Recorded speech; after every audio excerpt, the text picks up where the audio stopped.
I'll step back before we officially do the podcast. This is my Oh, wow. smaller Midlife Pilot shirt. So Very I nice. normally wear a large. So this is a medium, and it fits much better.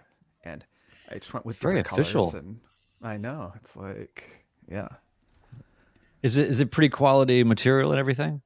yeah, yeah. Cool. It's Because I mean, they're not nice and cheap fancy. shirts. No, I mean it's embroidered and everything, So Yeah. yeah, I mean, we are, we're like the W hotel of merch.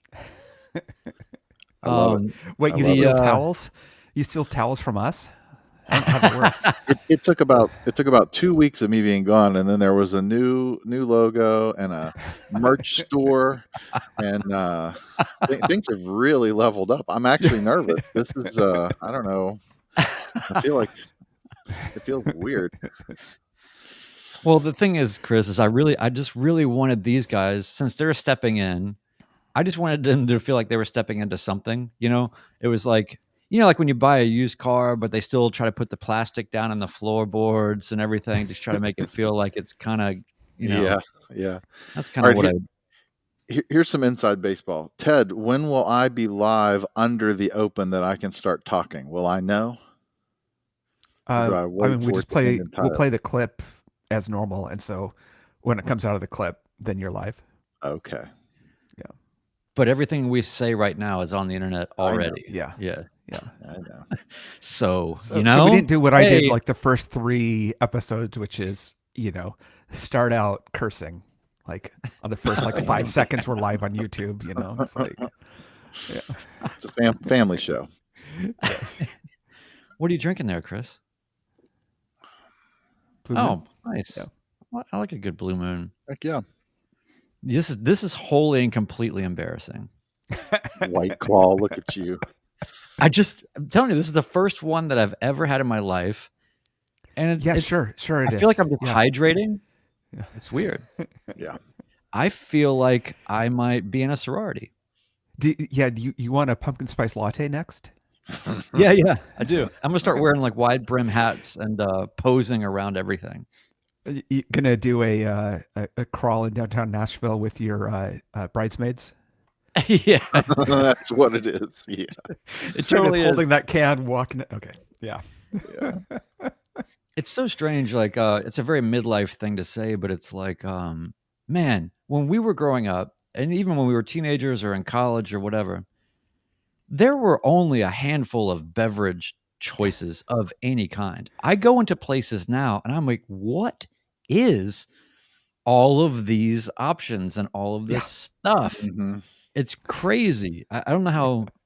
I don't know. yeah. Too many choices. I'm old, tired. Just give me the basics. This is par for the course how the old days were, Brian. We haven't even started the thing, and we are so far off the rails. Oh yeah, yeah, yeah. Hey man. Hey, let's talk. Let's talk aviation. Let's crank this thing up, Ted. Hey, let's do it. You ready? Yeah, I'm ready. All right, here we go.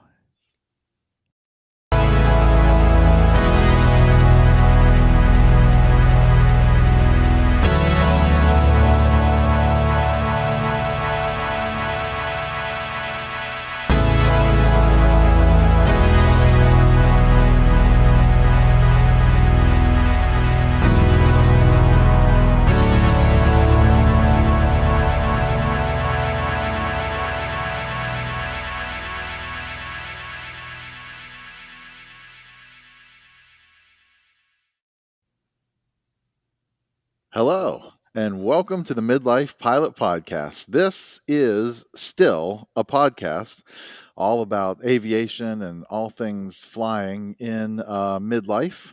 And we're glad you could join us for episode 50. This is really special. I'm glad to be back. My name, for those of you who may not know me, is Chris Moran, the OG Midlife Pilot on YouTube. And I'm excited to be back for episode 50. This is super exciting, and I appreciate the chance to be here. I'm joined by more co-hosts than I've ever had from the time in the podcast, including from the rainy northwest corner of these great United States. It's Fly Sport Tedder. uh, joining tonight. And of course, the OG Midlife Pilot podcast co-host from deep inside the heart of Music Row in Nashville, Tennessee, airplane owner, musician, filmmaker, all around good dude, and now White Claw aficionado, Brian Siskind. And good evening, friends. Oh gosh, Well way done. to Yeah. that just nuked all of the prior superlatives that came before it. Wow. But, look, my friend who left these with me is an Airbus driver. Maybe this is an Airbus thing that people drink White Claws. I don't know, but yes, thank you. Welcome back, Chris. Man, this is Thank like you. I don't know. It's kind of like feels right, like a holiday time kind of family reunion kind of vibe. It does. I'm excited to be back. It was very nice to get the invitation. I have missed hanging out with everybody, and I'm looking forward to catching up and seeing what everybody's into and talking about stuff tonight. How Yeah, is and everybody? Yeah. we're good, man. I just want to specify also for folks, Ben is around. He may actually join. The sage may grace us with this presence. He had originally thought that he was going to be fully unavailable for this recording, and then so we made sure to get you on the show to run the thing, and then and now he's sitting there watching us somewhere, wondering if he should just sit back with his whiskey and just watch it all go down in flames. I'm going to guarantee you he's not drinking a White Claw. I'm just going to absolutely guarantee you that as a fact. He may never speak to you again, frankly. I may not speak to myself. This is fully embarrassing. But I don't know. Yeah, my wife and I, we just pulled this thing out. We're like, because we have like 12 of them or whatever, and I'm like, well, if it's bad, we'll just pour them all out. Yeah. And then I was like, well, it's not terrible. I don't know. So anyway, here's where we are. But yeah, so Ben is as much central to the show as anything else. He may pop in. I just didn't want people to be confused when they saw you. It's sort of like you would almost think if you were a cursory listener or observer of this show, you might think that the main host is sort of they're basically like each handling their own parole situations, or like sort of house arrest or whatever it is. Right. Sort of, it's like whoever's free. So, yeah. That's groovy. That's groovy. Well, we need a good intro for you, Chris. So I did a little work, which was you began your training in 2018. So you've been flying for 5 years. Yep. You're from, and see, this is the Music Row thing. You're from coal country and Mary Lou Retton's hometown. That's right. Fairmont, West Virginia. That's right. Have to come up with some regional things for you. I appreciate it. There's very few things. Yeah. So like very few things we're known for here. Mary Lou Retton's hometown. Also Nick Saban, actually, if you wanted another celebrity to throw in there. And of a delicacy not known far outside of Appalachia, the pepperoni roll. Which I don't know if I don't know if I brought you to Brian. We've talked about them for sure. Like pepperoni and cheese baked inside of bread. It's a very common thing here, and it's a huge part of the food culture of Appalachia. Coal mining stuff to take in the mines with you. So it's it's like a hand pie from Exactly. England, but yeah. Yep, shelves. It doesn't go bad super quick, and carry it around with you, and yeah, it's good stuff. If the bread wasn't really flaky, it would work well in a plane. Oh, I've eaten pepperoni rolls in a plane many times. Sweet. Yeah. Yeah. Is that why your yolk is so shiny? Exactly, the grease, and occasionally there's a little like on the side of my face from the pepperoni. Yeah, you get that call of flight following, and you're like, yeah. Well, so we do have a couple of surprises for you, Chris, but we're going to save those and keep everybody on the hook for what we're going to put you through. But in the meantime, I think one of the reasons, obviously, we just like hanging out and we've missed you. I mean, we still talk all the time, but it's like it's not quite the same, meeting all, up in this way. So we've missed you, but you clarified when you kind of quote unquote left that you had a bunch of other things you were doing, and you just felt like I've got to let some things go. My time is really full with a lot of other things and a lot of endeavors outside of the world of aviation. And, while that doesn't make any sense to me, really, No, while I totally understand all that, now that it's been some time, I'm really interested to sort of pull you back into the fray and just sort of take stock and kind of go, okay, where where have you been with it, and where is it going, and how is aviation sitting with you? Because I think a lot of us have a way of burdening ourselves with the responsibility in a way that is good, but also can be perhaps unhealthy. Sometimes it's Hmm. good to take a break from things, or and not feel bad about it. But at the same time, you have to understand what the impacts of that, time away might be. Yeah, So yeah. I'm really interested in your perspectives of where you've been, and then what's been happening lately as far as you and life and aviation. Sure. Well, I can give you a Cliff Notes version. Not a lot had really changed. It was more making space, just giving myself some margins of things. So it wasn't just the podcast. I did some other things. Like I had served as president of the airport authority here at 4 Golf 7 in Fairmont for the prior year, and my term, I've elected not to take an officer position for the upcoming year. I'm staying on the board, but I have kind of pulled back from that to make a little space. The things that have kept me busy have really been work things. I've been kind of working again on a consulting basis with the company I worked for 25 years before I left 2.5 years ago, helping out with some project management and some stuff for them kind of on the side. And that took up a little bit of space. And truthfully, the flying club continues to be something that I have elected to not kind of pull back from. It's really the favorite thing that I do as it relates to aviation. This thing has grown now. We're at 40 members and 3 airplanes. It's a beast of a thing, and we have a really, really solid group of people who run that along with me, and that takes up a considerable amount of time. In terms of the flying component, you'll appreciate this because I know you have been flying like an insane human being. I have I have 7/10 of an hour in the last 30 days, 1.6 hours in the last 90 days, and 14 hours in the last 12 months total time. Wow. So that is the limited factor, including Sunday. I told Brian this story on the phone on Sunday afternoon. I flew the plane I trained in. That was most of my video content was the 172 November 3852 Lima. I flew it for the first time on Sunday morning in about a year. And I just went to Clarksburg to do some patterns. And on my way in, there was a Fairmont State University. They have an aviation program there, and one of their training 172s was holding short, waiting for my arrival. And my very first landing in that thing was not only flat, but was effectively nose wheel first. So I rode that thing out for about 4 landings. And while of course I was, safety was my first priority. My second top of mind point was like, well, good. I'm glad I got to put on that display for this lucky student this morning who got to witness this on a beautiful Sunday morning.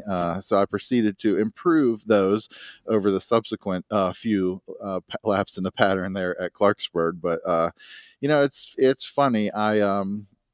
You're definitely not immune. No one is immune to like the rust that happens from not doing things all the time. And so I was very aware of that, super aware of that after my first landing. But yeah, it was good to get back in. I had a good time, and I'm trying to get back into even just short. I told somebody yesterday, I don't need to practice a bunch of cross countries because I can program my GPS and lean the mixture and deal with communications and like navigate to a place. What I need to work on are the skills, that are getting rusty related around the thing. So I'm making a conscious effort here to try to get up at least once a week for the next, 3 or 4 weeks before hopefully getting to go on a trip here in the early part of the new year. Man, so and one of the things that you said too that was I thought kind of interesting was you had mentioned that and the way you kind of said it to me was of course when I was doing these landings, of course I was apprehensive about being too slow.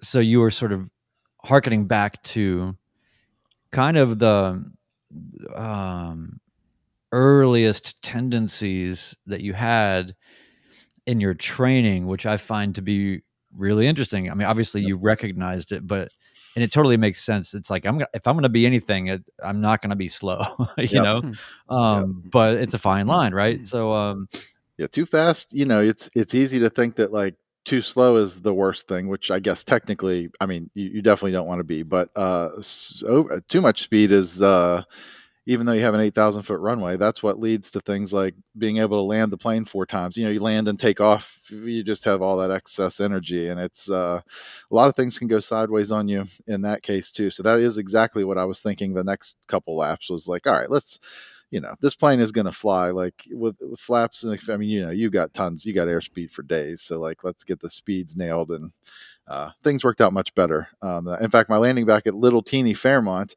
when I came back here was the best one of the 4 or 5 that I did. It was perfect, and I finally got everything dialed in. But it was no one's immune. It's you gotta respect it. Like, I never felt unsafe. And I told you, Brian, I've had several. It's not just the time factor. I mean, I have had some just general struggles with, specifically at Fairmont, like my Mr. McSpadden's accident really has weighed on me a lot, more I think than a lot of them have. Fairmont is a really short runway with really no options on either end, for a loss of thrust on takeoff situation. And so that's the real hesitancy. It takes everything I have when I get out here on the runway and to make myself say like, I'm gonna take off now. Like, I have to do it against everything in me. But then the moment I'm up and away and, altitude and could get somewhere,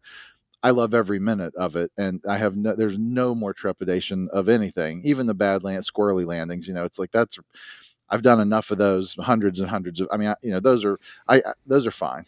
I just have a real mental kind of struggle with the, like, what am I going to do in the case of, I mean, when I say there's nowhere to go, I mean, it's challenging here. It's challenging here. So, well, I mean, it's good to be mindful of those things, even if, you still have to come up with whatever the best, worst option is. And I'm sure that you've done that. Maybe you've got I don't know, like a wetsuit in the back or something. I don't know,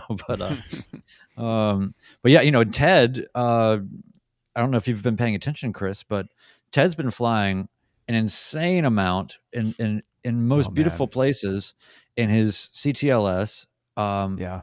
He just figured out how to land the other day. Yeah. No, I think I was about 100 hours in, and I finally got my CFI in the plane, and I'm like, I can't figure this out. Like, it's not descending. Everybody says landed at 55, and he does a little bit. And like, oh, landed at 65 and point the nose down. It's like I'm sitting there trying to slow it down, and it's just kind of floating and mushing down. And so I kept trying to slow it down further and further, and it's like, no, go a little faster and point down. And but yeah, it took me. I mean, literally, it was around 100 hours into the plane, and yeah, I was struggling. Yeah, that's cool. According to Chris, it's about nose wheel first. So maybe you're doing it wrong. Yeah, don't do that. Do not recommend. Yeah, I did go to a 1,860-foot runway over the weekend. It's at the coast, and I've been there once before. This is the first time from this direction in the pattern, and there's a hillside too close to fly a proper downwind, and then if you turn right where you turn from base to final, there's a hill right there. So I was like, okay, I'm gonna like make this downwind that goes 45 degrees out, turn 90 or turn 180 there, and come, make this dog leg into the runway. And I did, and I was really worried that it was short and everything else, and so of course I just like smacked it in, like, trying to get it a nice, short landing, and of course, not the prettiest, but it's 1,800 feet, so. The places you're flying, Ted, are so outrageous. Yeah. It's just incredible to see. If anybody's not familiar with Ted's YouTube channel, go and watch his videos. It's Fly Sport Tedder. It'll be Yeah, in the flight doobly support doo. cover. Yeah. Uh, Yeah. Yes, Ted's finally like, now I'm in the show was notes. that a Hank? Was that a Hank and John Green reference? Yes. Link Yes. down the doobly doo. Yeah. I like it. Yeah. I appreciate that. Uh, hey, do you Brian know had something no else? idea. Yeah. I know. I'm Yeah. a huge Green Brothers Yeah. fan. Yeah. So here's something interesting, you guys. You might find interesting. This little airport here, 4 Golf 7. We got about, I don't know, 40 planes, give or take, hangared here. It's a pretty small field. Um, I got a message in our Flying Club Slack channel over the weekend and a picture of 52 Lima sitting on the ramp being ramp checked by 2 FAA agents. And I was like, I gave it the like big eyes emoji and then immediately got in my car to come up here and see what was happening. The guys were gone before I got here, but I got the full scoop. It was indeed just a random visit at the airfield, and they had had a chance to look at 1 or 2 planes before 52 Lima came back from its. It was a training flight. It had a club instructor and a club member student training in it, and I asked the guys. I said, "What all did they do? I mean, how did it go? What all did they ask you? You know, these kind of things." And they said, "Well, the first thing the guys told them, which I thought was super cool, they said to the guys when they got out, said, 'Who's the student?' You know, and the student, this is a pre-solo student, you know, kind of raised his hand, and the guy said, 'We've been listening to you. We have a speaker that's tuned to a CTAF radio outside.' And the guy said, 'I just wanted to commend you on your excellent radio work. We've been listening to you for the last 3 or 4 patterns. You know, you Oh, did a really jeez. nice job.' And so they was like, 'Oh, well, thank Then you, he man.' faints. Yeah. Yeah, yeah. He was like, 'Well, thank you.' And the student tells me, he goes, he's like, 'I asked the instructor, I was like, do you just want me to go over here and be quiet?' And the instructor was like, 'Yeah, they're going to talk to me,' because they wanted to check, they were going to talk to the instructor. And so they asked for the normal things like the aircraft documentation that you have to have on board. And then they checked the instructor's, all of his documents that he had, and everybody had everything with them, and they did a walk around of the aircraft. In fact, I didn't realize how much they really did or can do, but they were, the picture I got, they were like, they had the elevator, they were, you know, looking at the flight control surfaces. I mean, they were, you know, checking out the airplane. Oh yeah, there it is. Yeah. That awesome picture for those of you on the stream. So they were checking out the airplane, and they basically said, you know, "Great job, you guys. Everything looks perfect." And about, you know, 10 minutes after the encounter started, they went on their way, and everything was good. But I asked a guy who's been on the airport authority board here for, oh, I mean, my goodness, 30 or 40 years. I'm like, have you? And he told me, he said, I don't recall a single time in the history that I've been Wow. here hearing a story of a ramp check at our airport. It's very unusual here at the small airfield, but everything was good. It was the first kind of experience for the club. It was the first time that I'm aware of that any of our club aircraft have been ramp checked. And I thought it was cool that they took time to mention to the student, like, you know, good job on your radio stuff. So it was That a would have good been, you experience. know, who's the student that was making those, you know, mediocre radio calls? It's like, sir, I've got hundreds of hours. Yeah. Yeah, yeah, exactly. So that was kind of wild. That was on Monday, or yesterday. That was the first one.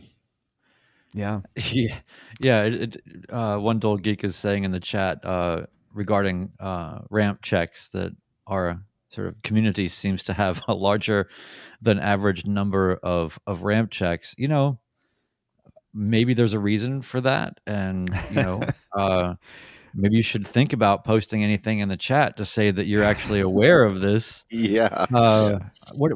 what's his home airport again? It's so yeah, Yeah. it Yeah. is a little bit uncanny, but I mean, I'm glad. Honestly, I think it's a great thing. I do.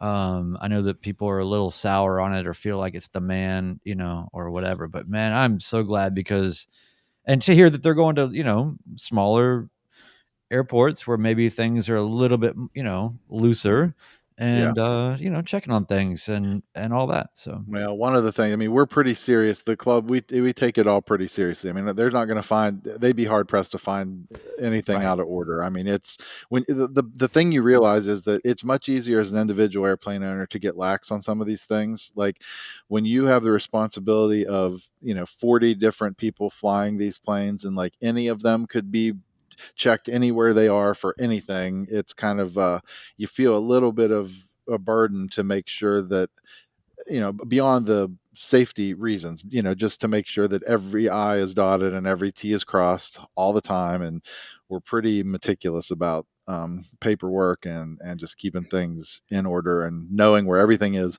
all the time. And it paid off. I mean, it was a successful check. They did tell the guys, they're like, before you got here, we had a couple of guys in the 150 that did not have their documentation with them. And so I don't know what the outcome of that is, but there were people other than us who didn't have quite as good a day. It's not like the cops. I mean, they can't like commandeer your plane and fly it to some impound, right? Like, I don't know. But or maybe they do, and I just don't know that that's how it works. Maybe there's some secret place. They put a boot on it, like a parking boot. There's a big out on the ramp with like a big yellow boot on the tire. Yeah. And just some annoyingly adhesive sticker that's just sunbaked on the windscreen that's just going to never come off. Well, except instead of a boot, it's like a big lift deterrent device they put over the wing to keep it from being able to generate any lift.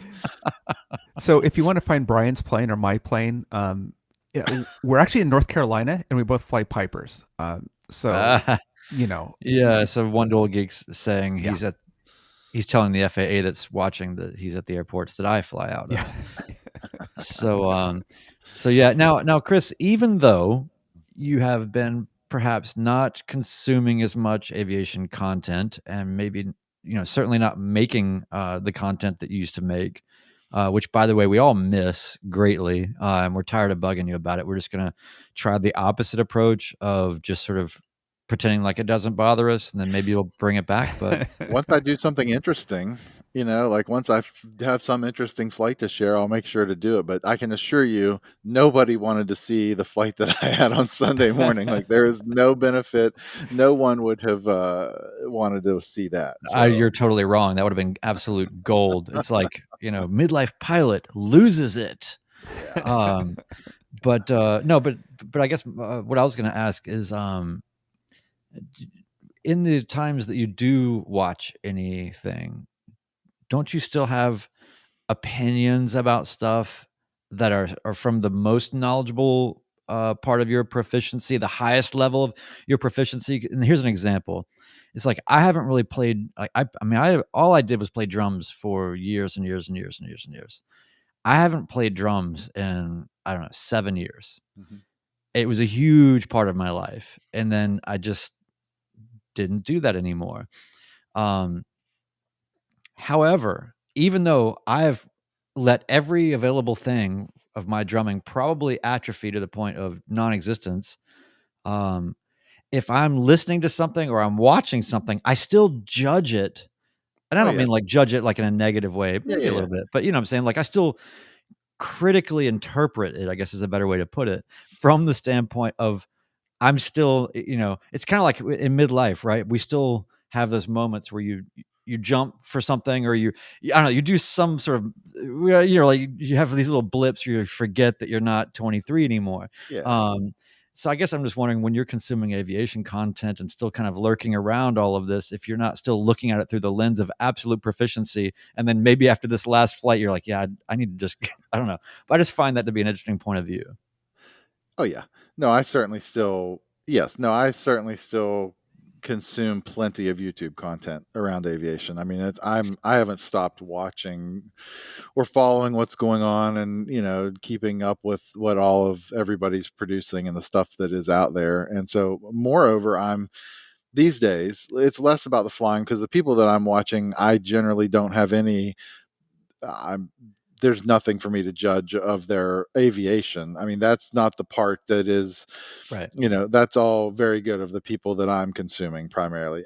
I really am watching what people are creating from the creative part of it now, more than anything else. It wasn't the case when I started my training. All I wanted was inside the plane. I just wanted as much of that as I could get. And now I'm more interested in the people who are doing things that are unique and interesting. And to me, still to this day, I mean, SoCal Flying Monkey is, I think, Oh yeah. doing some of the greatest content that is out there in the aviation world. And of course, I was really sad to miss.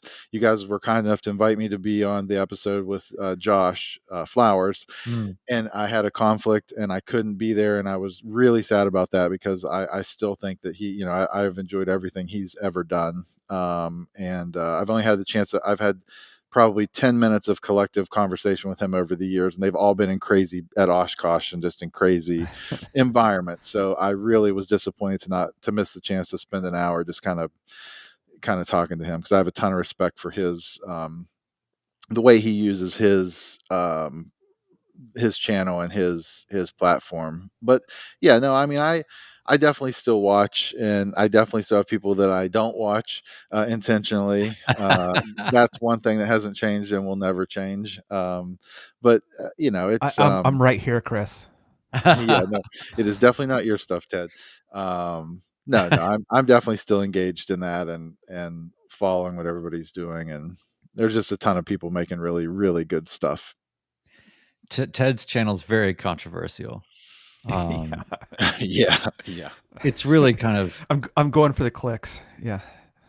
it does Yeah, I mean, almost seem like it, right? Like it seems like you're in the business of conflict more than even aviation, Ted.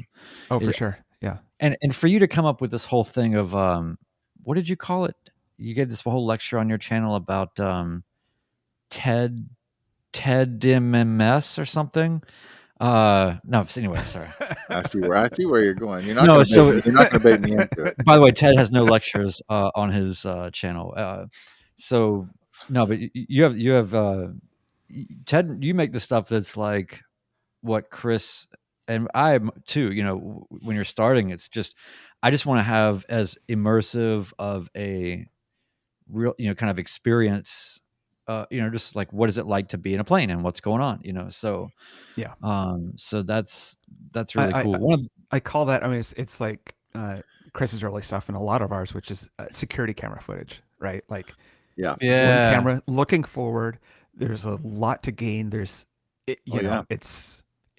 It's great, but it's you kind of move to smarter filming, trying to get Yeah. closer to having a touch of art like Brian's. Yep. Chris, did you hear Josh talking about his most popular video? I did not. It's in the podcast that we did with him. He was talking about just the irony of, right, like you craft, you work so hard on an incredible edit and storytelling and this very elaborate, hard to plan thing, and you get all of that done, and he's like, yeah, but my highest views by far are I'm just flying in the pattern with a camera on my head. Yeah. And that's the only thing. Yeah. I mean, when I was training, that's all I wanted. I wanted the immersive, like, you know what, I was, there were points where I was like, I just want to know before I started flying, when I was watching content online before I actually started flying in airplanes, I wanted to know, like, what does it smell like in the plane? Like, what do the controls feel like? Like, I just wanted as close as I could get to being in there, is all I wanted to see. And then it's funny, after you get that all under your belt, it's like, well, now I want to see people making cool stuff. Like, I want to go see all the other cool stuff. But yeah, no, it was it's wild. I was the same way. I can appreciate why that's especially him, because I watched a lot of his stuff during training because he's a good trainer, and a lot of it was the kind of content that I wanted, like procedural stuff and like how he's doing things, and like he talks through it. I think that's where some of my instinct of talking all the time through my stuff came in, because he did that. Everything was verbal with him in the plane by himself, and I just really appreciated that when I was learning to fly. My entry point into Aviation YouTube was when I couldn't figure out how to land. Oh, ironically, we're back to this. When I was a student and couldn't figure out how to land, and I thought, oh, I can get a lot more time on final if I just watch videos. And yeah, it's not as good as the real thing, but you 8 times in an hour you see final. I can do more than that, just supplementing that. And You know, you want to know what one of my most popular videos was in a similar vein? There were two that always blew my mind at how crazy it was, because neither of them were anywhere near the ones that I put the most energy in, or like the most compelling from a filmmaking standpoint.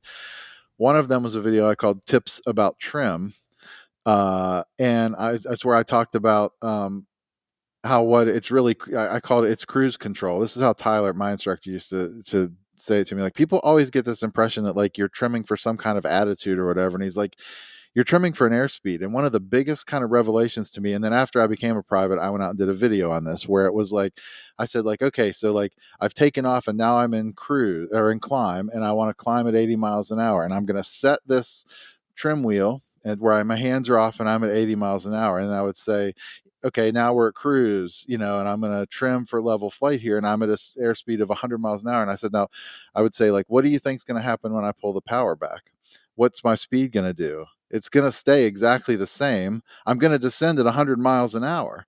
That was earth shattering to me when I realized if you trim at every phase of flight for an airspeed, that's exactly what you're doing. This is not a pitch control mechanism, it's a speed control mechanism, right? Yeah. And so that video was my second most popular video ever that I made, and it was thanks to my instructor Tyler, who really laid that foundation for me. And that I trim in every, like, there's not a change that I make where I have not done something with the trim wheel.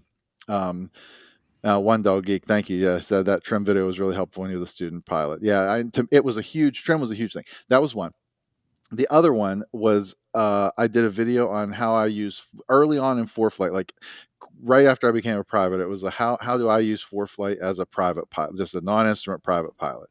And I just sat in the hangar at 52 Lima and kind of went through, like, here's how I use it for planning, and here's what I do for this and that. And that was another one that was hugely, again, super easy. It was one camera locked down on a tripod and a screen recording of my iPad that I cut together and kind of narrated the stuff. But those were the two most popular, still to this day on my channel, were those two videos that really were no exciting flying. They were just kind of, but when I was a student, that's what I wanted. Yeah. What's the video you're most proud of, though, or that means the most to you? Like, you're kind of part of it is you're making it for that, right?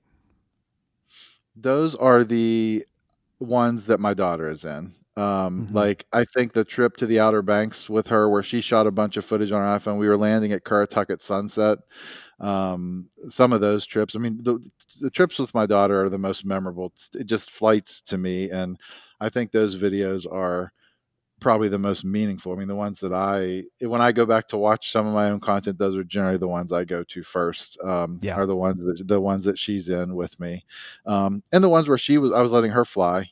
Towards the end, the last few times she flew, where we were actually switching seats for a while. I was letting her sit in the left seat, and I was flying right seat, and I was letting her do a lot more of the actual flying, and those were super fun to make.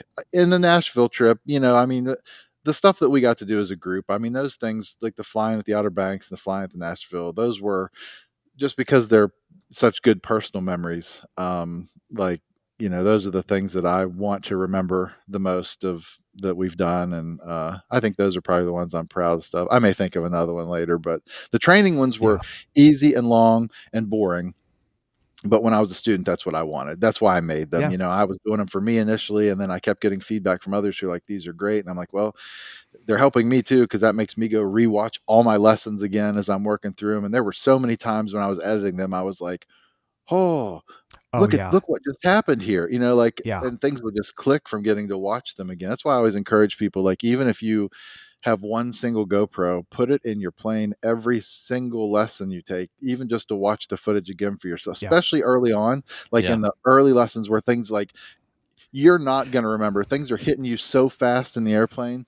When you get the chance to slow down, when your life isn't in danger, and you can just watch the stuff again, you can learn so much from rewatching your flights. But audio is key to that, because I think there's more lessons on the audio side than the visual side, which is the CFI that says 12 things to you when you're on final and your brain is already overloaded and you hear that again, or that call from tower that you didn't realize. You're like, why why were they so upset by my response? And you listen to it again, you're like, oh, because I didn't. They were talking to a different plane, and I answered, or whatever the case is. Right.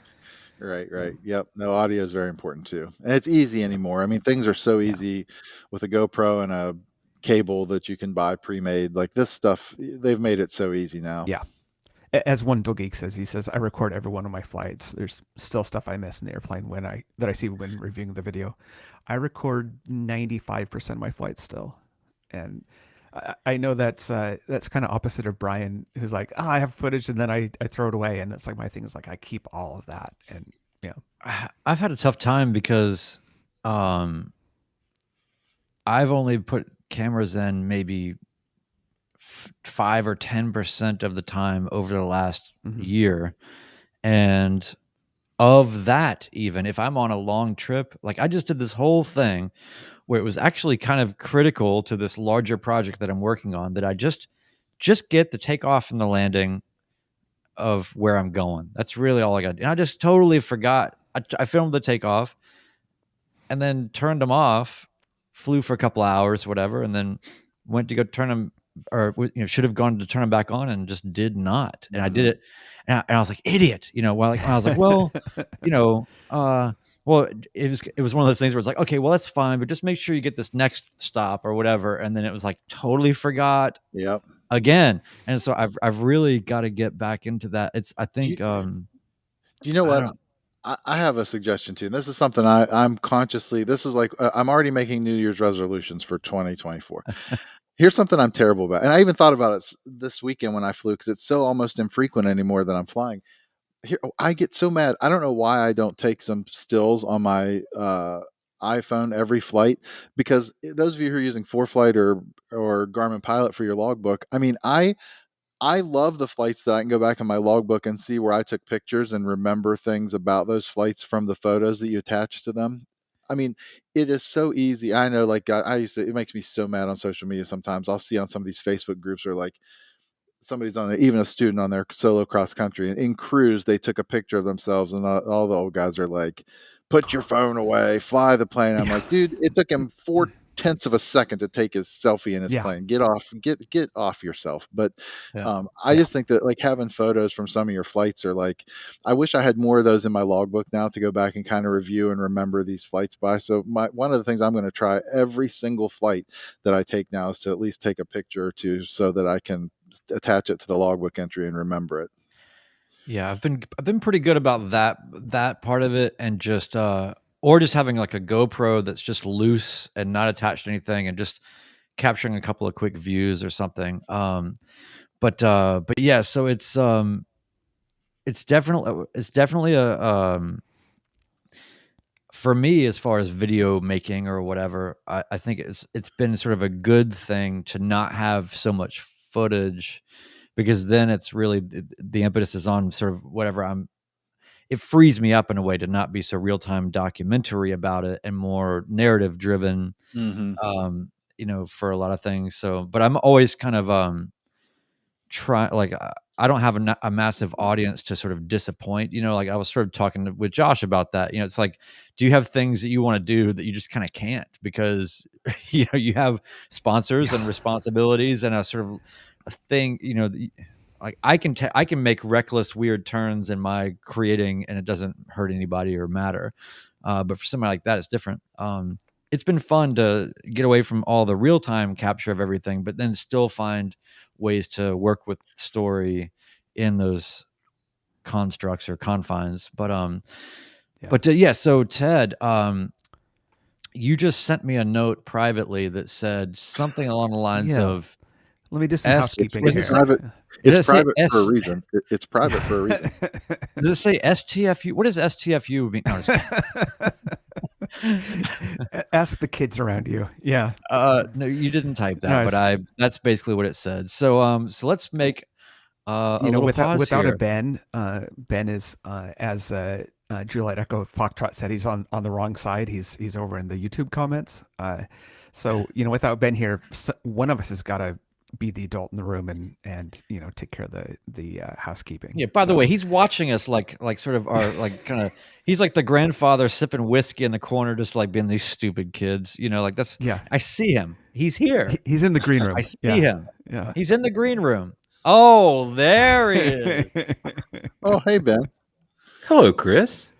It's really good to see you. Good to see you. You want me to step out now so you can? Not at all. Okay. I think maybe I'd rather Brian step out if anybody does.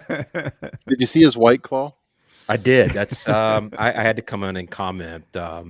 He said it was an Airbus guy that left it there, but I'm sure he was downtown bachelorette party or something, and there's probably a 6-pack laying around, and he just swiped it. It was Karaoke. just, it was just in my Uber. Yeah. No, but I think Ted still should do the housekeeping.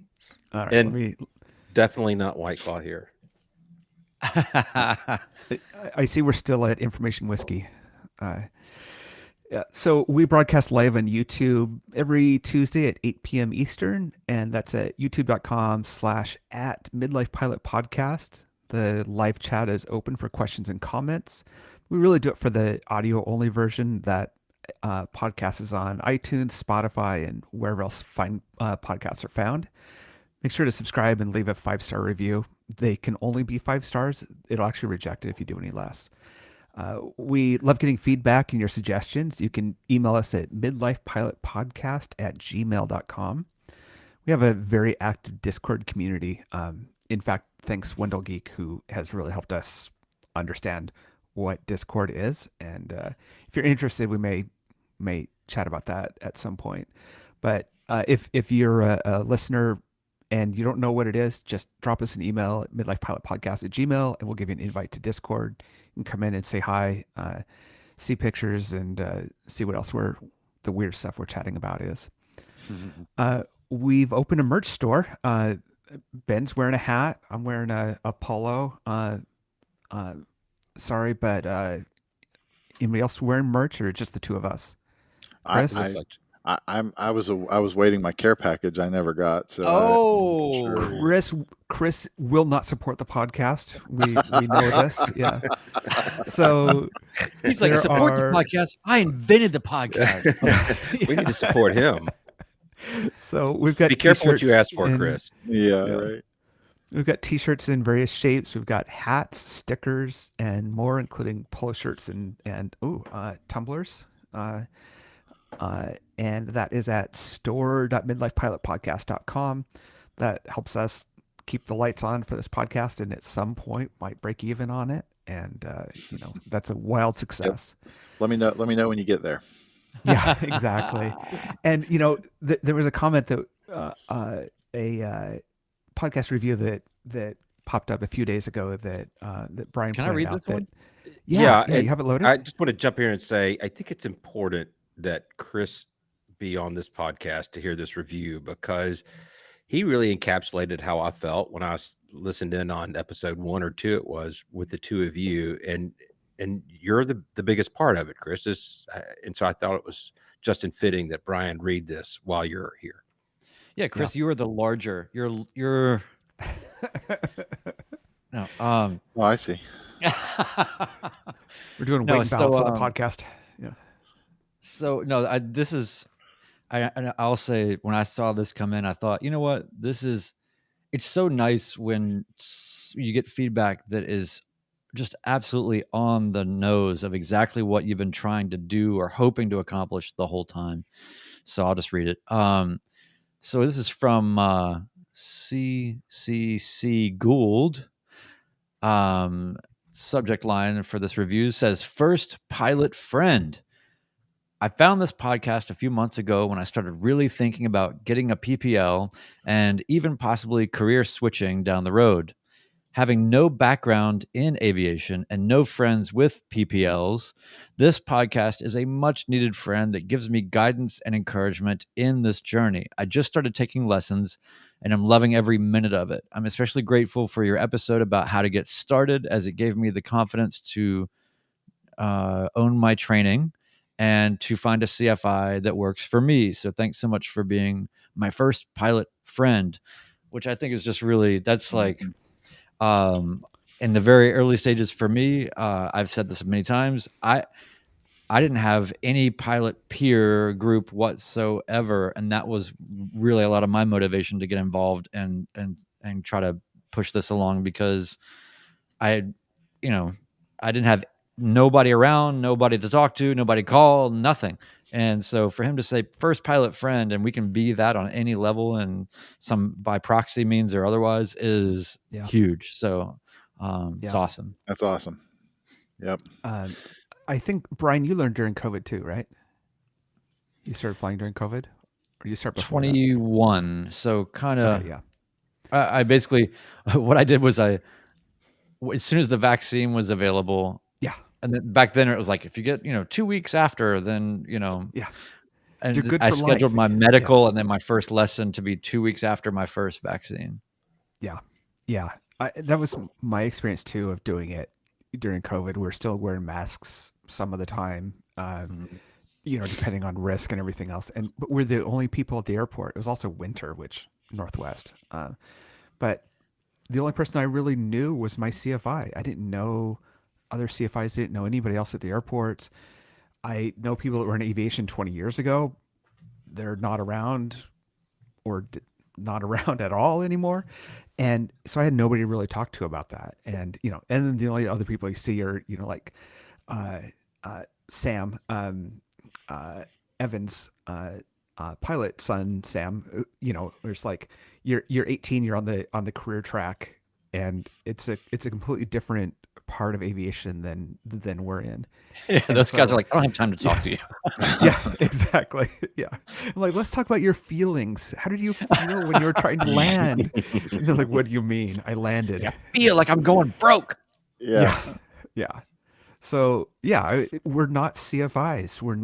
We're not trying to do the how-to podcast. There's a lot of those out there.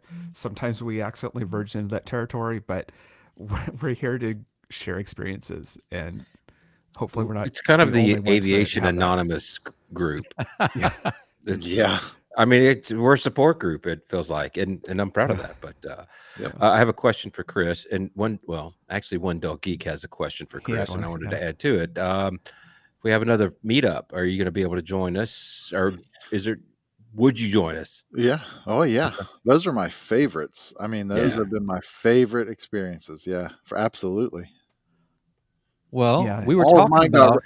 Hey, how crazy is this? So I had this big idea. I'll tell the greater community now. This was kind of a little idea, and then it kind of got into our Discord, and I was like, dudes, this was for last October. Do you guys remember? I was like, dudes, let's go to Vegas. Let's all fly to Las Vegas commercially, and then go rent planes in Vegas and go fly around. And then I think Michael Young was Michael, let's go for Formula One weekend. And I'm like, what do you think? I have $1 million? I mean, I'm not going for the Formula One race. Are you out of your mind? Vegas Tober, One Dog Geek said that was kind of our hashtag Vegas Tober. Well, that thing fell apart. And then I was like, I have an idea. We all talked and said, let's meet up in Ohio somewhere. And then we didn't do it. Or maybe you did without me. I don't know. No. Oh, we were going to tell you about it. And the accommodations are not as easy to do. So Brian and Ted and I were talking, maybe we'll just do another Nashville meetup. Sure. It's got an appeal to spouses, and you can bring whoever. Maybe set up a home base at the same Airbnb. There's actually the building next to it was also an Airbnb, but if we get a big enough group, they can go get hotel rooms, and we just hang out at the Airbnbs. Mm-hmm. So maybe try to do something in the spring. Yeah, man. I just thought about it, and I thought, well, what would be the easiest for me? No, it's not what I thought. Well, it's always what it's about. It's okay. What I thought was, what is in sort of the middle-ish of the country that gives the more adventurous West Coasters a fighting chance to join, if anything, just less of a commercial ride to get here. Yeah. And then for those that do commercial, but then want to actually do some of the flying, two things. One is we found that everybody having their own plane is not the best thing. But on the flip side, there are a lot of places to rent aircraft around here. So you can kind of get a little bit of both, whether you want to or not. So So there's all that. There's plenty of, it's like Ben said, it's a destination. It's not a hard sell to get your family to come, and then you do nerd pilot stuff and they go have actual fun or whatever. There's a nice way to sort of split that up or be a part of it or whatever. So I think that we're starting to move towards a spring 24 Nashville Midlife Pilot community fly-in. Like it. And base it out of John Toon, because it's like it's in the neighborhood, you know what I mean? It's not, but you have all the resources. You have, and yeah, it's going to be sponsored by White Claw. Yeah, I think it already is, and I think I mean, Kid Rock's jet's up there, and I'm pretty sure these are just strewn all about at the foot of his jet. Ben, that's when we were leaving. Weren't we? Yes. We were just waiting to take off, literally to head back to Atlanta, and his jet came in. It's really easy to recognize because of the middle finger. And right, I'm painted on the tail. I have another question for Chris. Last I heard, I know Celia's in school, college, but was there any movement on her taking flying lessons? So we started that process barely before. Do you guys remember she made her way into one of my videos? Oh, that was a great one too. My biennial flight review with Victoria. Yeah. Mm-hmm. Victoria was a flight instructor in our club, and we ended up in IMC on our VFR flight review and had to fly and approach the minimums at Fairmont to get back to Fairmont, which was legendary. I got to log some actual. I guess I can say this. She ended up leaving here and is doing some. She went the air traffic control route, and cool. She got placed somewhere and is doing her ATC stuff. And then Cecilia went to WVU. She moved in. She's living on campus in Morgantown, and so that kind of slowed down the process of that for now. The interest is still there, just a matter of timing. It's got to figure out how school works, but she's doing great, and it may be a thing that we can work in while she's in school. But yeah, no. So she's not done any training yet. Is this her second year in college or first year? It's her first semester. Okay. Yeah. Oh yeah. Yeah. First semester. She's home for break. WVU, for those of you geography, like Fairmont to Morgantown, where WVU is, it's about an 18-minute car ride. So she's like, but she's at our house this week for Thanksgiving. So we're similar. Yeah. So my middle one is at Georgia Tech, it's actually about a 30-minute drive. So, but we do have all three boys. That's why I wasn't able to join. The original plan was to be elsewhere, but I had all three boys home tonight. We're all eating dinner together. It doesn't happen very often. So that's great. All you got to do is have a washer and dryer, right? Yeah. Industrial strength. So now, before we get out of here, Ted, didn't we have a clandestine bag of words that we were going to throw out? Oh, we do. I actually forgot about that. So, we, Chris, we've started doing this bag of words when we have people that send it in to midlifepilotpodcast@gmail.com.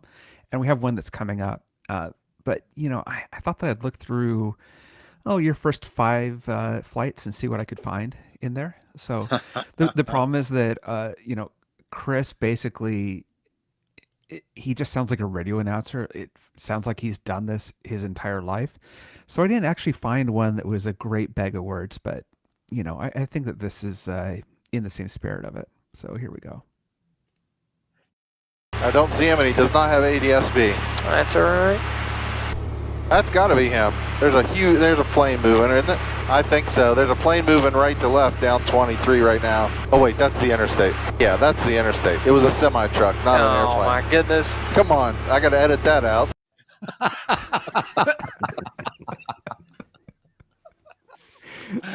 Oh, fantastic. Yes, I watched all 5 of your first episodes. Oh my god! Because I had to find something that, that was fun. Can you play it again, please?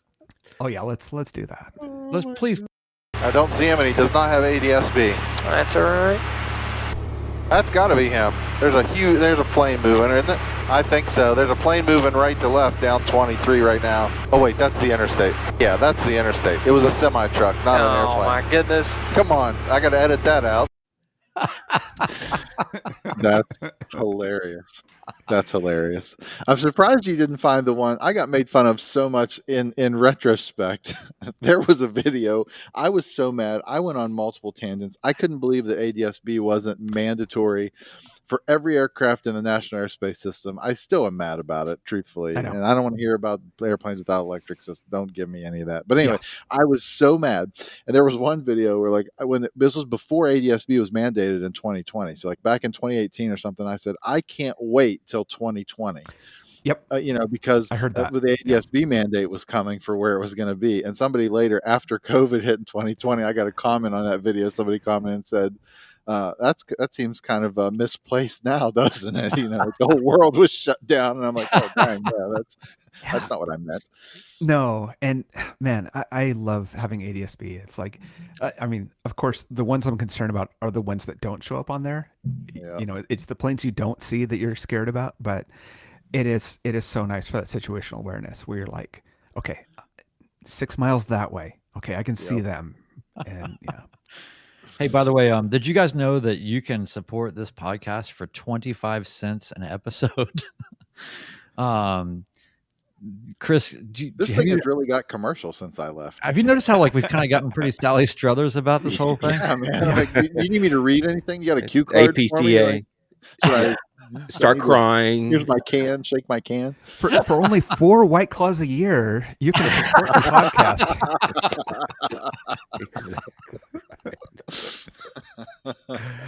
All right, Ben, get us out of here. Okay, Chris, thanks for letting me crash the party. Yeah, thanks really for awesome having to me. see you. Absolutely, I appreciate you guys. So you can find us on Apple Podcasts, Spotify, wherever you get your podcasts. We're broadcasting every Tuesday at 8, usually. That's the plan. Next week, I'm not sure what we got in the pipeline, but I'm sure we have some fun stuff. Support us at on Spotify, as Brian said. It's the store.midlifepilotpodcast.com. Get your merch there. And send us some feedback. We'd love to hear from you. There's a couple others. Maybe we'll hit them up on the next episode. Some really nice feedback. So signing off episode 50. Thank you, everybody. We'll see you next time. See ya. Thanks all. Later.